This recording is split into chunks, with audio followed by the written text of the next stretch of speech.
دھرنا ہوگا، دھرنا ہوگا، حق کی خاطر لڑنا ہوگا، دھرنا ہوگا، دھرنا ہوگا، دھرنا ہوگا۔ ہم تو سیدھی سیدھی بات کر رہے ہیں کہ اس وقت پاکستان بہت برے حالات میں ہے اور معاشی طور پر اتنا برا حال ہے کہ کوئی بھی خراب واقعہ رونما ہو سکتا ہے، اور بعض اوقات حالات جب ہاتھ سے نکل جاتے ہیں تو کچھ بھی نہیں سنبھلتا،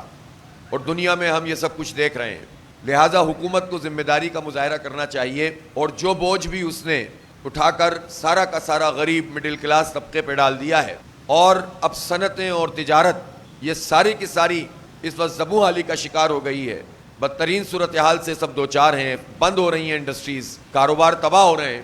تو ایسی صورتحال میں حکومت کو وہ قدم اٹھانا پڑے گا جس میں لوگوں کو ریلیف ملے، کچھ سانس لینے کا موقع ملے۔ ہم کوئی ایسی بات اور ایسا مطالبہ نہیں کر رہے جس کا زمینی حقیقت سے کوئی تعلق نہیں ہو۔ یہ مواقع موجود ہیں لوگوں کے پاس کہ وہ باہر جا سکتے ہیں۔ جب آپ اتنا ظلم لوگوں کے ساتھ کرو گے تو یہ پروفیشنل لوگ یہاں کیوں رکیں گے؟ پھر لوگ بہت تنگ آ گئے ہیں، ان کے بجلی کے بل اتنی مہنگے ہو گئے ہیں، ان کے بچوں کی تعلیم مہنگی ہو گئی ہے، زندگی گزارنا مشکل ہو گیا ہے، کھانا پینا مشکل ہو گیا ہے، اور اسی تنخواہ دار کو جو پہلے سے ٹیکس دے رہا ہے آپ نے مزید اس پہ اضافہ کر دیا۔ تو اس لیے ہمارا یہ جینوئن مطالبہ ہے،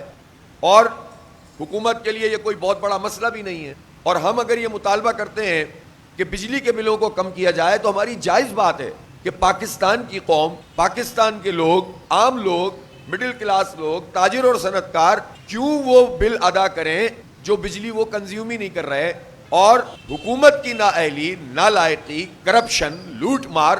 ہر حکومت میں شامل لوگوں کی لوٹ مار، اور اس لوٹ مار کا خمیازہ ہم لوگ بھگتے، ہمارے بلوں کو بڑھا کر آپ ادا کریں۔ جائز مطالبہ ہے جب ہم یہ کہتے ہیں کہ جاگیرداروں پہ ٹیکس لگاؤ، تو کیا غلط بات کہتے ہیں؟ ہم تو چھوٹے کسان کی بات ہی نہیں کر رہے، ہم تو 5 ایکڑ 10 ایکڑ والے کی بات ہی نہیں کر رہے، بلکہ ہم نے تو یہ کہا ہے کہ پہلے مرحلے میں 20 ایکڑ تک آپ جو ہیں لوگوں کو چھوٹ دے دیں، لیکن جو 20 ایکڑ سے اوپر والے 2.5 کروڑ ایکڑ ہیں ان پہ تو آپ ٹیکس لگائیں نا، انکم ٹیکس تو دیں وہ کم از کم۔ ویسے تو یہ بھی عجیب بات ہے کہ آپ مکان خریدیں یا دکان خریدو، پراپرٹی ٹیکس ادا کریں، ٹرانسفر کے اوپر بھی ٹیکس ادا کریں، اور آپ کا جو ہے وہ یہ طے شدہ ہو، اور جو جاگیردار ہو، جو بڑی بڑی زمینوں کے مالک ہوں، جو ہزاروں ایکڑ والے اور سینکڑوں ایکڑ والے، ان کو پروٹیکٹ کر دیا جائے کہ وہ ٹیکس دیں گے ہی نہیں۔ اس لیے جاگیروں پہ ٹیکس لگائیں، تنخواہ داروں کا ٹیکس کم کریں، بجلی کے بل کم کریں۔